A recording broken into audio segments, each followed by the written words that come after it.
Hello, everyone, and welcome back to the Old Hunt, where we are still celebrating 10 years of Bloodborne. We are playing through version 1.00 of the Japanese release, and that may be relevant to what the situation we found ourselves in, because at the end of the last episode, I was noting that there's an NPC who should have been here who is not here. This is an NPC that is alternatively known by the names the Afflicted Beggar, the Suspicious Beggar, and I think I've also seen the Transformed Man. Various ways to refer to the character. There's a shady character who's supposed to be here, who still is not here. If you got sharp eyes, you can see in the top right-hand corner of the screen, I now have 1 point of insight, and I've hoped, maybe, that if I used some Madman's knowledge, gave myself some insight, reloaded the area, tried again, maybe that would make a difference. It hasn't made a difference. We still don't have the character. The best explanation that I've been able to come up with is because the character that's missing has a quest line that's largely tied to Erden Chapel, my killing the Erden Chapel dweller before coming here sort of shut down one of the choices. In theory, we should be able to still send him to Yusefka's clinic, but this is version 1.00, so maybe there's some sort of bug related to that where if you kill the NPC in the chapel too early and it sort of turns off that one potential safe haven, he can't go there anymore. So, as I was saying also at the end of the last episode, we've got a little bit of talking to do because this is a very interesting character. Relatively minor, but I think fascinating because it's a character that sort of challenges a lot of your assumptions going into the game thus far. And it's a little bit tricky to know what exactly to do with him. So, I was talking about how his storyline is sort of largely tied in with Erden Chapel and what happens there. So the sort of intended thing, I think, is you come out and you find him stooped over these bodies, and you'll note we've got some relatively unique corpses here. These aren't just like the sorts of bodies that we've been picking up items from that have been like long dead and mummified. I mean, they're not looking great in terms of the state that their skulls are in. They seem to have like very taut skin, if possibly missing, right? Maybe some exposed skull there, but we're seeing like a child corpse. I don't think there are any other child corpses in this game. The old woman corpse, I believe this clothing and this NPC model is used a couple of other places. If it might not be entirely distinct, but it's relatively rare to see. And again, like, I'm not sure if we see another character with this particular set of clothes elsewhere in the game, or has this exact look to it, but it's very distinct. The fact that they're all clothed, right? They're all verifiably wearing some sort of clothing. It hasn't all rotted away. This is all making it stand out more. And so you have these very visible, interesting, sort of unique corpses, and there's an NPC who's standing over them, and he's doing something. It's a little bit unclear.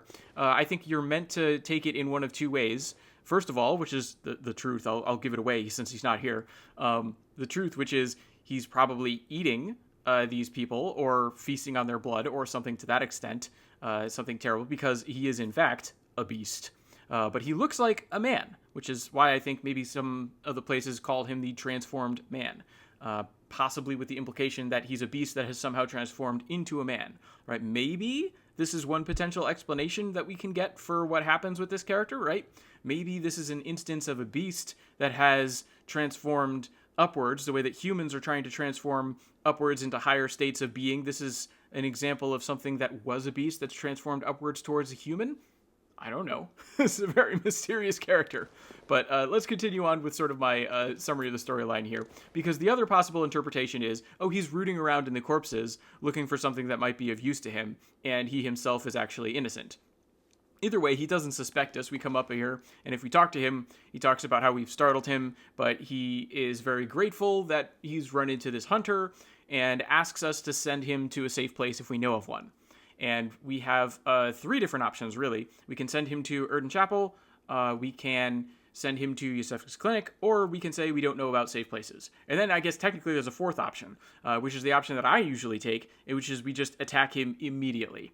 If we attack him immediately, it reveals his secret, he transforms into a beast, and this turns into a very potentially difficult fight, particularly if you want to stay out here on the roof. All those poison knives we were getting, we got like 3 over here and 8 from a corpse just down this passage here, right? That's why I realized I thought there were more poison knives that you picked up, is because they're in 2 separate drops. There's 8 of them here and then 3 of them out there. And the beast that the guy transforms into is relatively weak to poison. So, and is also very bulky. So you can sort of cheese him by standing down this short little passageway, sort of like you can with the werewolves at the very start of the game, and throw poison knives at him, and he will slowly die. And in his transformed state, he will yell at you, which is one of the very interesting sort of contrary things about that character. But let's ignore that for now, because I want to describe the other possible routes here. The route that I intended to take with him is sending him to Yusefka's clinic. And intriguingly, just like everyone else you send to Yusefka's clinic, he will transform into an alien being, right? One of those very traditional alien-looking creatures. He will be one of those wandering figures in the back of the clinic that we could then, potentially sneak back in the back way and get a particular drop from. And that's sort of it, right? If you send him to Yusefka's clinic, she transforms him into a higher sort of being, maybe? It's a little bit unclear if it's how much of a step up it is, if it is indeed a step up. Because we'll see as we keep playing the game, the church isn't entirely satisfied with the results that Imposter Yusefka has been producing. And the results that she's producing appear to have been more widely replicated by the church. But anyway, that's a little bit of a tangent that involves information we haven't gotten yet. The interesting thing is he is capable of being brought to that higher state. So, I don't know, maybe that's another argument in favor of the malleable nature of being in the world of Bloodborne, particularly on a night like this night, a very unusual night of the hunt. But that's sort of that storyline. It's relatively compact. There is one line that I wanted to get from Imposter Yusefka from sending her another patient now that we are her collaborator, and I can't get it anymore. That was the last NPC, so I've really struck out trying to get the dialogues. There were 2 dialogues I really wanted to get when I was playing through version 1.00, and one was with Dira, and the other was with Imposter Yusefka, and I have gotten neither of them. But the second one is easier to get the full extent of by playing through the game, as opposed to Dira. His dialogue, it's very difficult to get even in 1.00. But Imposter Yusefka, I'm going to start sort of a parallel playthrough, and whenever I get to the point where I have access to that alternative dialogue where you send her a patient while you're her willing collaborator, I'm just going to stop wherever I am in this playthrough, edit that in, we'll talk about it then, whenever it's relevant, and I've got that footage on hand. Haven't had time to get that footage yet, we'll get there. Anyway, I've sort of saved the most involved storyline for last year with this particular NPC, which is you can send him to Erden Chapel, and once you send him there, the few interesting things about this, first of all, he doesn't actually go into the chapel. And I think that's interesting because, again, we've established he's actually a beast. Erden Chapel, established as a safe place. Beasts shouldn't be able to go in there. And so, sure enough, he's unable to go in there, right? And it's potentially another hint to the player, if they didn't find him particularly shady when he was, standing over these corpses, the fact that he can't even go inside Erden Chapel is potentially another clue for players to be like, this character is not so good.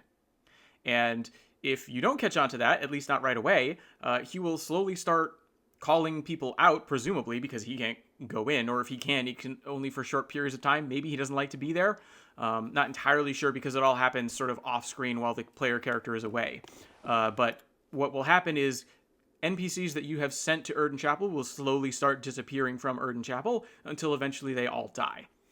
And there are a few different outcomes to his quest from there. If he is completely successful in massacring everybody, he will just leave. Or you could figure it out at some point along the line and then attack him and have the fight there in the Cathedral Ward instead of up here on this particular rooftop. And I've never fought him there, so I have no idea how hard or not hard he is at that point.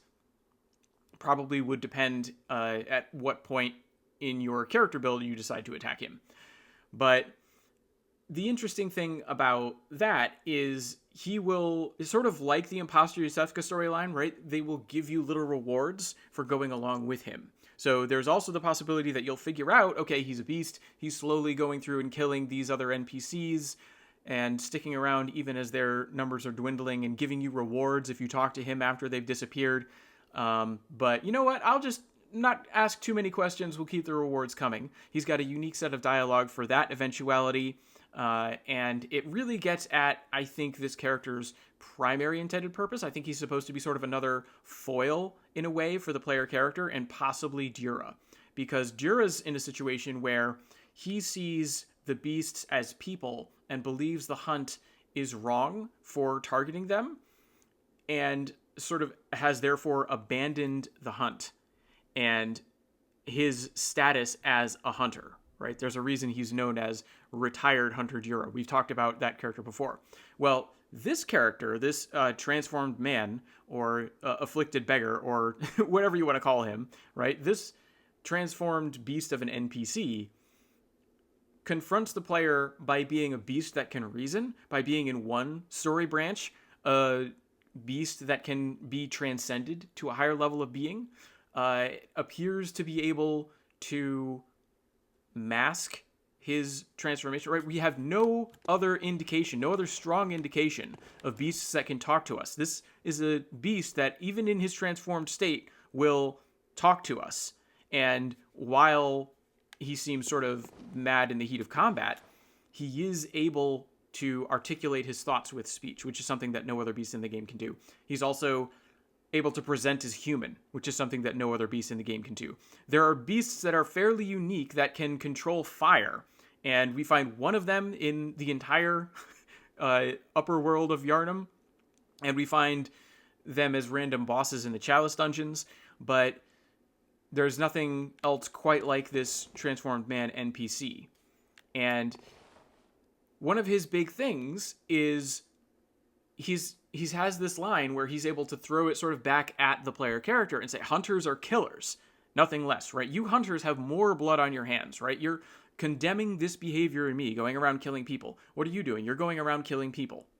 And yeah, we can make the same distinction that we made with Dura, right? This is why I was saying it's sort of maybe presented as a little bit of a foil to the Dura storyline, because Dura is saying, I recognize these beasts are people, and you can maybe say, okay, Dura, I think that's taking things a little bit too far. You know, we can maybe have compassion for what they once were, but at this point they're no longer in that state. They're beasts. We can sort of similarly draw a distinction for this character and say that, okay, but the beasts that we're killing, they may have once been human. We might have recognized their humanity, their personhood, but they're in a state now where that's not something we should really be doing. And therefore, our killing them doesn't count as much as your killing actual people, right? In terms of the, weight of our morality. Because he wants to compare the player character's actions and the actions of all hunters, really, to what he's doing. Everyone's just killing the things they don't like, right? And it's definitely applicable to, say, the Healing Church, right? Where they're just going around, they have no respect for people. They've got the preventative hunters that, like, they decide you're a beast, they'll just kill you. And if anyone wants to argue, maybe those people are turning into beasts too, and they also need to be put down, right? And they're happy to use them in whatever experiments, whatever can further their own quest to make themselves more than they are, right? To elevate the stature of their beings. They don't really care who they trample on to make that happen. And I think the sort of transformed beast NPC here is a very strong counterpoint, particularly to that sort of hunter. To our player character hunter, right? Like, depending on how you approach the hunt, I think he could have more or less of a point, right? If you're one of the people who can sort of say that you try to refrain from the killing, right? Which I haven't been doing that in this playthrough, right? But there is a play style, particularly if you're just trying to, like, rush past everything. Maybe you can interpret that as having some respect for the lives of the beasts, or that you draw that fine distinction that I was talking about before, right? Where it's like, okay, at this point, these creatures are running rampant. They may have been human once, but the only real solution, sad as it might be, is to put them down ultimately. And you can sort of try and assert that there is that line, which, though it may be difficult to exactly determine, we can say that it is there. That could be our response, right? There's a variety of responses that we could have to this character.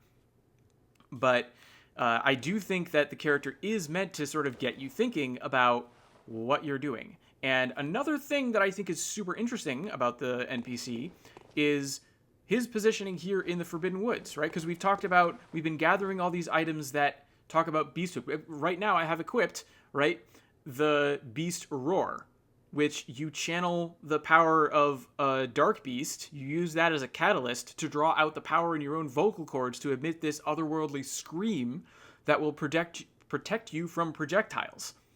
And it's this harnessing of the power of the beast within, right? And you can lean into that, right? You can lean into the visceral attack techniques, like the runes that will get you something out of performing visceral attacks. Visceral attacks are recognized in the descriptions of those runes as being one of the darker hunter techniques, one of the darker aspects of being a hunter. And literally, let me actually bring this up as I make this point, because I do have one of those runes, right? We have the Erden Writhe. We're not going to talk about the weird brain-bendy stuff that might be going on with Erden in this one. We already did that. But if we want to talk about how one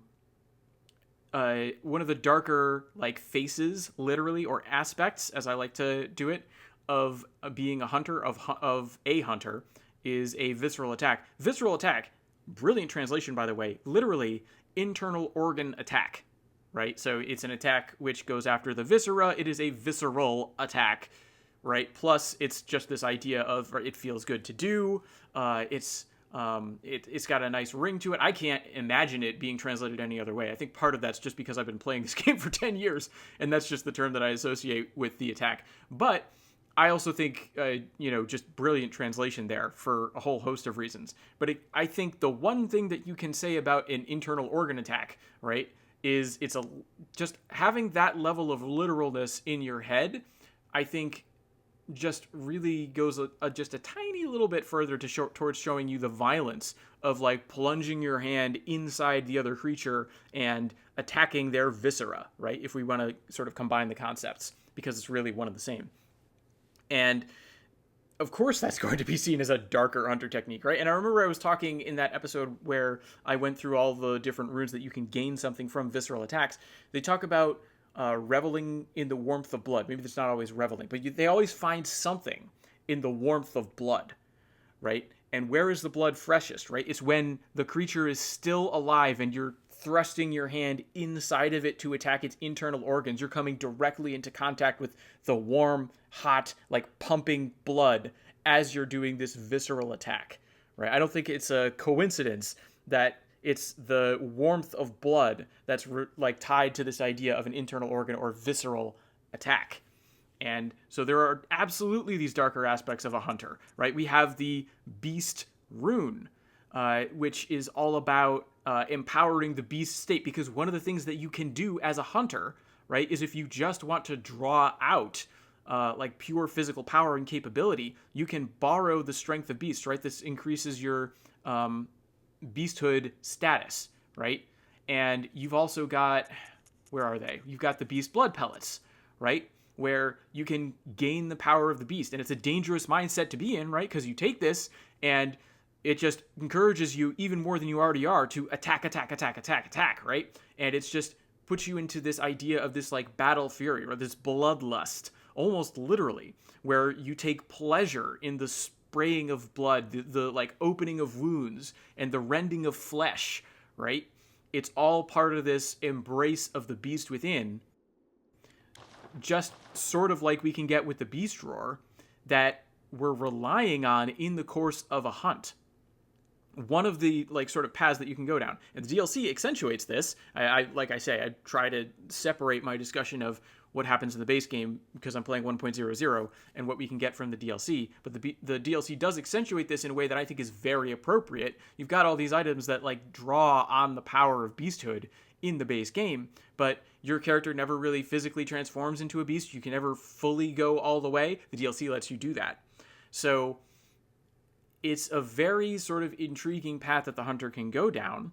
And I mean, ultimately, right, it can't affect you as a player, right? So as much as your player characters are stand-in, right, there's only so much the game designers can do to actually have you transform into a beast. Like, it would be a very bold statement if your beast got so high that you just got a game over somehow and your character like ran off into the world of Bloodborne and you had to start all over again. I mean, the idea of it to me is very funny. They could have done that. I think it would have been very dissatisfying to a lot of people. But they could have done that. They didn't. I think it was the right choice not to do it. But if they had done it, right, I think the thematics underlying it are there, right? So the idea that you could lean so far into beasthood that maybe you would lose control. And that idea of control being very important in terms of beasthood and how much you are or are not going to rely on it. And so the implicit critique of the existence of this character here is sort of saying if you're one of those hunters that's really leaning onto those like darker aspects of being a hunter, where you're just reveling in killing and going around and gaining strength and euphoric feeling alike, right? To borrow some of the official English phrasing. What really does separate you from your prey, right? Hunter and prey. That line is pretty blurry, right? It's pretty arbitrary. And I don't think you can have quite the same sort of principled response that you could maybe if you weren't embracing that particular play style. And so even though this is a relatively minor character in the game, like I said, sort of at the start of all this discussion, very fascinating character, fulfills a very important role, I think, in the plot. Plus, it's just, an interesting little bit of a subplot in that the safe havens are relatively static areas. And so by introducing some dynamic elements to them, like introducing this mystery, right? It's another way that you can explore the unknown by uncovering the mystery of this NPC. And of course, it's possible to attack him early, but even in attacking him early, there is a little bit of something, because are you really just going to attack him when you don't really, like, even if you have knowledge from another playthrough, this character is trying to trick you as a transformed beast, right? The scenario as it plays out in the game is you find this guy who looks a little bit suspicious and then you immediately attack him. What's the justification for that behavior? It turns out you're right? And he praises your animal intuition, but you don't have really enough proof in this moment to do the attack, right? To like engage in the behavior that ultimately ends up being right. So you're sort of even in preempting the situation and saving all the other NPCs, the actions that you're taking to do that are suspect.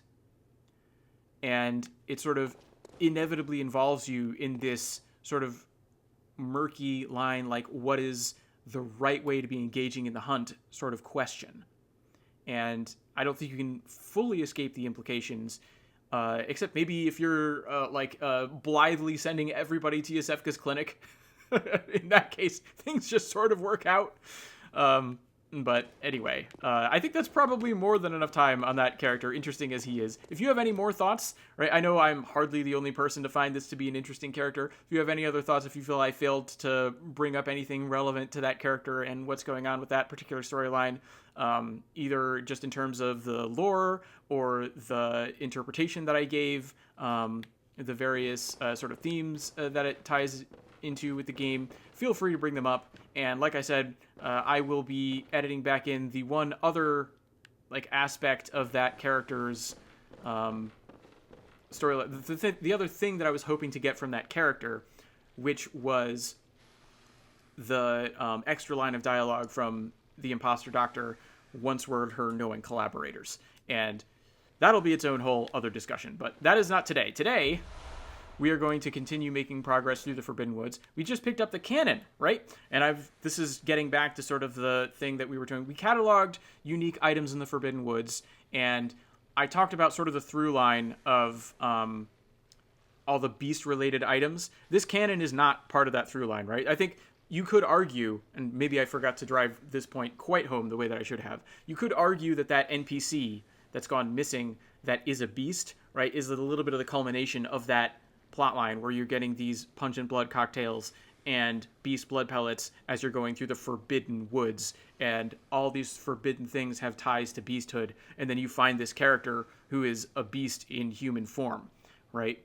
So there is a sort of logic that you can see through to that storyline, but we're moving away from that a little bit as we get this canon, and let's go ahead and read this description. And I don't think this is like super interesting in its own right, but I could be wrong. I don't have a perfect memory of everything here. So we're just going to go read through it quickly and we'll see what we can make of it. Okay. Very obviously canon for the item name. That much is super obvious. And as for the description itself, okay, a large gun that the Healing Church workshop once tested or prototyped, one or the other. Because Shisaku, the first character there is like test. Second one is create, right? So it's like a test product. So it could be a prototype, but then it's being used as a verb. So anyway, they tried this out. That's the first line. And but before we move on from that first line, there is a little bit of a quirk involving this item where I think it used to be assigned not to the Healing Church workshop, but to the like traditional hunter workshop because of the way that its storage options work. Been a while since I've looked at that from Translation Born, but I'll try and verify that. Good impulse there, Gameplay Matt. Hi everyone, Editing Matt here, and it turns out things are even weirder than I thought. Apparently, the first line of this weapon in the Japanese remains the same in version 1.09, meaning that just as we saw here, the weapon is identified as being prototyped by the Healing Church workshop. However, the official English translation ascribes it to the powder kegs instead. And while it's tempting to see this as another situation where the Japanese is simply more up-to-date, there's also the storage issue Gameplay Matt brought up earlier. This weapon is placed under the regular workshop category when put into the storage box in the Dream, even in version 1.09, which lines up with it being the creation of the powder kegs and not the church. That's actually prompted some confusion in the Japanese-speaking player base, because the item isn't stored where they would expect. So while it's clear the developers changed their minds about which group they should say came up with this weapon in the lore, it's not so obvious which is the final one they landed on. Thankfully, though, this weapon isn't exactly crucial to understanding a whole lot about the lore of the game, so it being left in this indeterminate state strikes me as more of a fun curiosity than anything. And having explained that, I'll let Gameplay Matt take over once again. Moving on. It is a specimen as if one took a mounted cannon and carried it as is, like a gun held in the hand, by means of its ridiculous weight, backlash, and quicksilver bullet consumption. At the time, it was a thing that was abandoned long before it could be made practical. Okay, final section here. However, when facing off against a despairingly large enemy, and this is pretty straightforward as far as the translation goes, right? But I do want to call attention to something that happens with the final line there, right? Because Japanese is a high context language. I've talked about this before, and it has a tendency to trail off. And I've been thinking about, when I say Japanese is a high context language, people who know what that means know what that means. People who don't know what that means, who aren't really familiar with that phrase, might not necessarily like fully latch onto it when I say it. They might not necessarily know what I mean when I say that. And I think this is actually a really good example of how Japanese is a high context language, because this looks like an incomplete thought with this final sentence, right? You can even see it ends with ... right? So there's an implication. And there are things in Bloodborne where we get lines that are demonstrably cut off, right? It looks like they should continue, but they don't continue, and it's because the thought is incomplete, or the speaker didn't have time to finish vocalizing it, right? When I killed the Erden Chapel Dweller, and as he was dying, there's a phrase that gets interrupted, right? The phrase is yakuni tatsu, and I think he gets as far as yakuni or something like that. And yakuni tatsu is like to be helpful. And so in the literal Japanese, he trails off by saying, I wanted to be right? And then he doesn't finish saying helpful to someone, right, is the idea. And I didn't really call that out in the previous episode, but it's still in my mind. But we can contrast that situation where there is an end to the thought that is meant to be being cut off with this situation where I think this is basically, that final line there is basically a complete statement, even though it ends in an ellipsis, right? In an ellipsis. There is a continuation of the thought that isn't being done, but that you are meant to understand. And that's what I mean when I say that Japanese is a high context language. You're supposed to fill in that gap because as far as the speaker is concerned, it is a complete thought. And we can quibble about this particular example, but I want to go to like an even more potentially relatable one, right? Where I think it's very, very clear that we can conceptualize this idea of a complete thought that happens without completing the words in Japanese, where this comes up a number of times. I've seen it in a number of different anime and I don't know specifically about video games, but I'm sure it's happened. It's a very common thing to have happen where there's a character who wakes up in a room and they don't know where they are. And they look around the room and what do they say? They say, quite literally, they say, "Koko wa?" And I put a little bit of rising intonation, right? So it sounds like I'm asking a question. And sometimes if there's a voice actor, right, they'll deliver the line as if it's supposed to be a question. Very often, that "Koko wa" just ends, like this line does, in an ellipsis. And what do they mean by that? Well, literally, "koko" means here. And "wa" is the identification of the subject.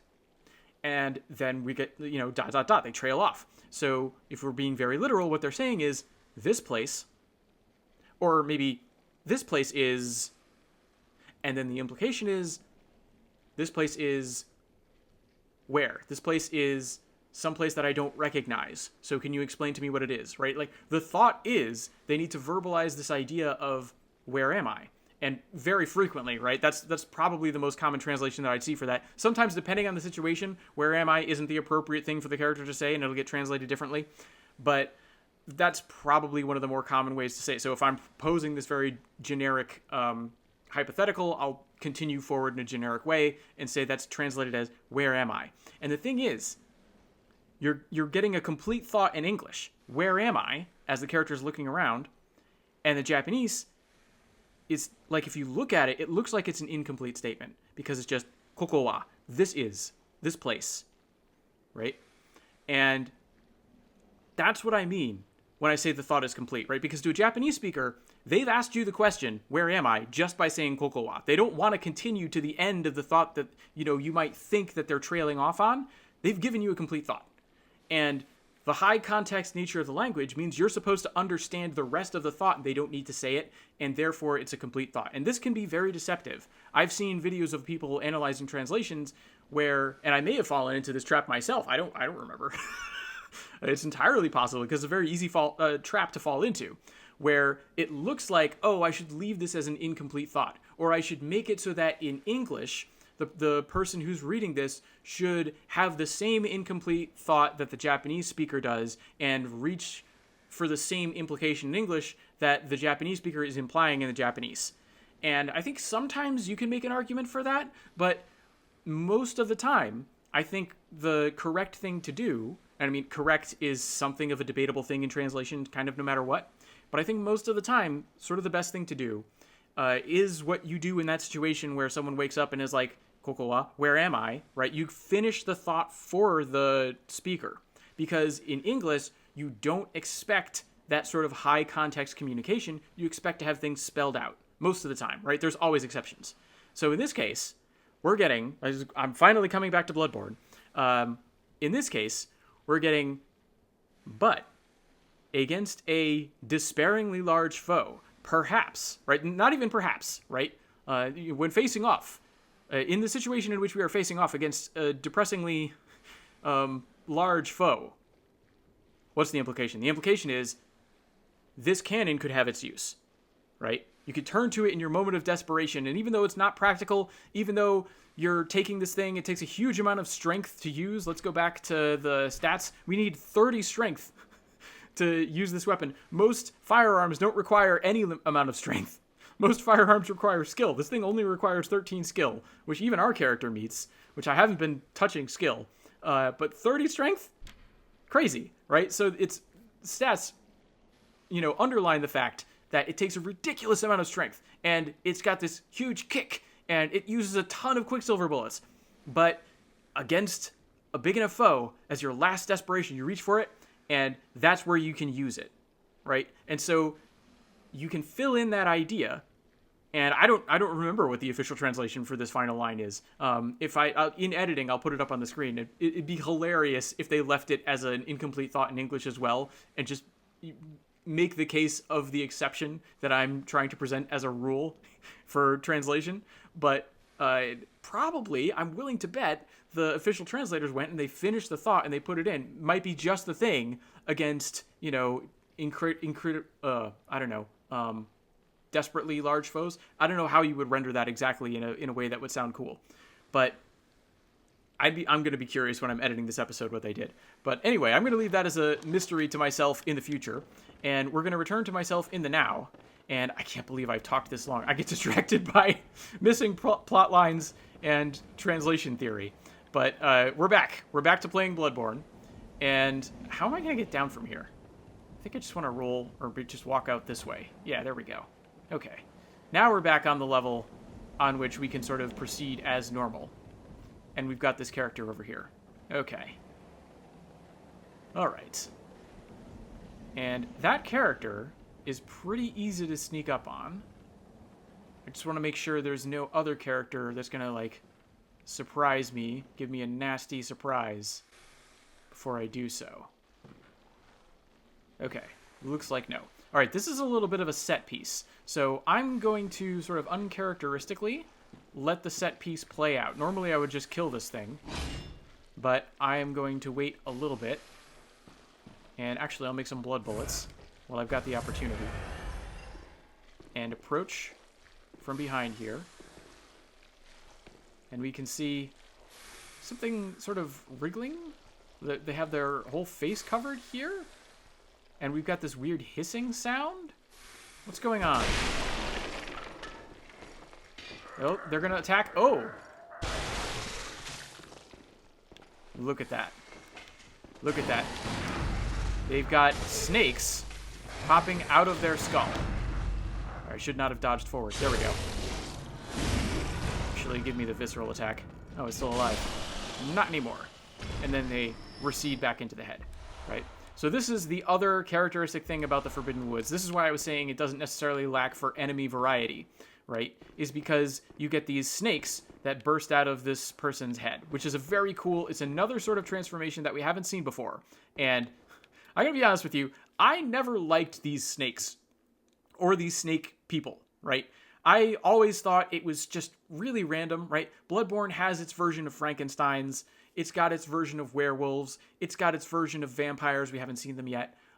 It's sort of got its version of zombies in the various beasts I think you could potentially do. But I think of the creatures of Old Yarnum sort of as being analogous to zombies. There's probably other candidates as well, right? There's all these staples of Gothic horror that you can insert and say, okay, this is Bloodborne's take on that. And there's also, we've sort of seen a hint already that there are more Lovecraftian creatures that Bloodborne takes inspiration from, and they all fit. And then there's snakes. There's snakes in the woods, and I never knew what to do with that. I was just like, okay, there's snakes in the woods, I guess. Who cares? I never liked them. And then, recently, Charred Thermos came out with a video. And this is, again, I've said this before. The simpler your idea is for me, the easier it is for me to incorporate it into the game. And just with this one sentence, Charred Thermos in a recent video was talking about how snakes, what do they represent? They represent forbidden knowledge. Particularly if you think back to the story of Genesis and the serpent that tricks Eve into eating of the fruit of knowledge of good and evil, right? And right there, we have an enemy who's who's suffering this bestial transformation, sort of, because this is another reason I always thought snakes didn't quite fit, because I don't really think of snakes as beasts. I mean, I'm sure technically you could say that they are, but I personally want to put them into a mentally different category. But here's the thing, right? Where do those snakes burst from? They burst from his head. And it's almost like we're seeing a beast transformation version of the madman's knowledge. Or is it here? Right? We can see the bursting of the skull, right? And I don't think I mentioned this the last time I had this on screen, but you can actually look. There is a creature coming out of this skull, right? If you look at the light, it's sort of shaped a little bit like sort of a slug type creature. So this isn't slugs, it's snakes. And it's not like a, metaphorical light-based thing that's representing insight and hidden truths of the world. It's actually more of a beast transformation. But I really like the idea that this is a representation of forbidden knowledge as we go through the Forbidden Woods and we're dealing with snakes. And it's not just enemies with snakes shooting out of their heads that will transform in front of us or that have already transformed. We're going to be finding snakes of all varieties as we make our way forward. And just that, short little phrase clicked in something for me that I've never really appreciated about this game before, that has now been furthered. So, thanks, Chart Thermos. And if you're watching this video and haven't seen that one, I hope that insight means something to you as well. I think it's very cool, this idea of the snakes representing forbidden knowledge, which we're going to shift to. This is, as we keep going here, we'll come across, it's basically the second half of the Forbidden Woods. And it's also the half that I like less than the first half. So there's probably some, manner of that is operating on me as well. And I forgot that shortcut, that aspect of the shortcut we don't activate until later. We have to go a little bit further on before we get to the shortcut that I'm thinking of. That, now that I'm looking at the clock, might be where I call this up. Boy, we did not go very far. We went from the top of this windmill to the bottom in this episode. And we're going to go just a tiny bit farther up to that ledge there, but not much more. All right, and so this one, obviously, this is a snake person who is already transformed. And will soon, he was just already dead. This one died easier. I was wondering maybe if that was because of my attack boost based on max HP, but I don't have max HP, so I don't know why. I don't know why that enemy died more easily than the other one. Maybe because it was already transformed, and the ones that had the transformation have a different health pool? I don't know. At the start of the game, the different weapons differentiate the enemy health pools. So maybe that has something to do with it. But I think they both have hatchets. I don't know. The important thing is, we defeated them both. And we're still getting more twin bloodstone shards. Just getting a glimpse down at this muddy river down in this gorge. So we've gone down, by implication, quite a ways as we sort of made our way down that windmill. And we're going to go up. You got to go down to go up. This is verticality coming back as we activate this shortcut. And I don't think there's anything. Yeah, sometimes there's sneaky secrets behind elevators, but I don't think there's anything special about this one. And of course, we'll get some more antidotes. Those are going to be more relevant than ever. Might want to. Yeah, I thought I left them on my hotbar. Might want to have those out.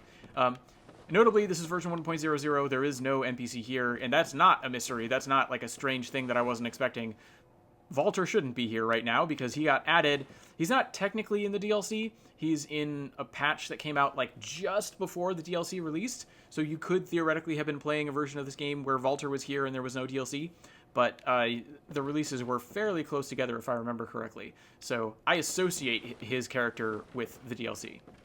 Anyway, we got to open this door, and you'll see where we are as we get attacked by that crow, very annoyingly.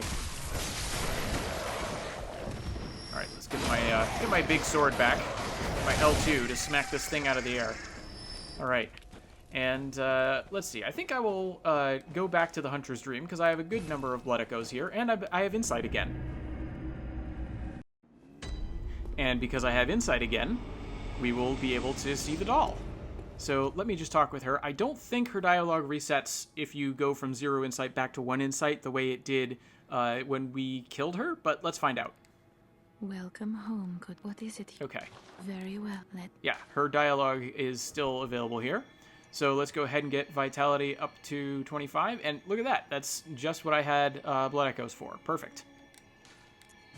that puts us very nicely with our sort of main offensive stat at the first sort of soft cap thing here, and then our vitality at the first soft cap here.